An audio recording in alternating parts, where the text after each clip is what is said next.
Menurut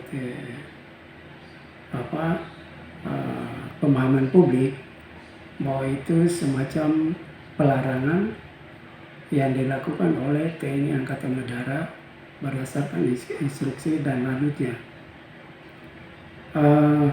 Pada prinsipnya, Komnas HAM menghimbau untuk semua warga untuk taat dan tunduk atas aturan, baik itu aturan yang sifatnya hukum positif maupun di luar dari hukum positif. Lebih-lebih aturan yang ditegakkan oleh pihak Angkatan Udara untuk penertiban, baik itu busana sampai pada tingkat alas kaki, sepatu dan seterusnya.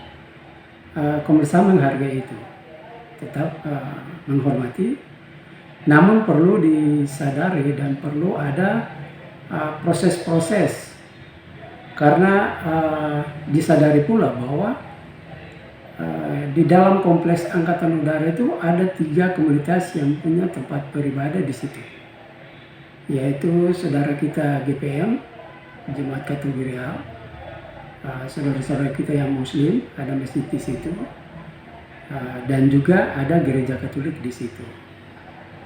Sehingga apapun kebijakan, regulasi, baik itu di secara internal institusi Kesatuan Angkatan Udara, menurut standar dan prinsip HAM itu harus disosialisasi.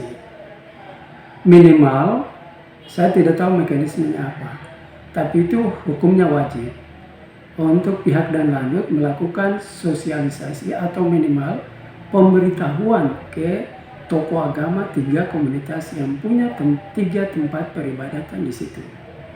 Sehingga lewat tokoh-tokoh agama, katakanlah pastor, imam, dan pendeta, aturan ini semua sudah tersosialisasi, sehingga ketika diterapkan tidak ada semacam yang kemarin itu menurut penjelasan dan lalu, saya tidak ikuti betul, tapi berita yang berkembang bahwa itu miskomunikasi antara perintah dan lanut ke prajuritnya yang melaksanakan tugas itu. Nah, katakanlah kalau memang betul itu miskomunikasi antara perintah komando kepada prajurit yang melaksanakan di luar perintah atau arahan, bagi saya menurut maaf ya, tanda kutip bahwa saya jadi heran saja. Terima kasih sudah nonton. Jangan lupa like, subscribe, dan share ya.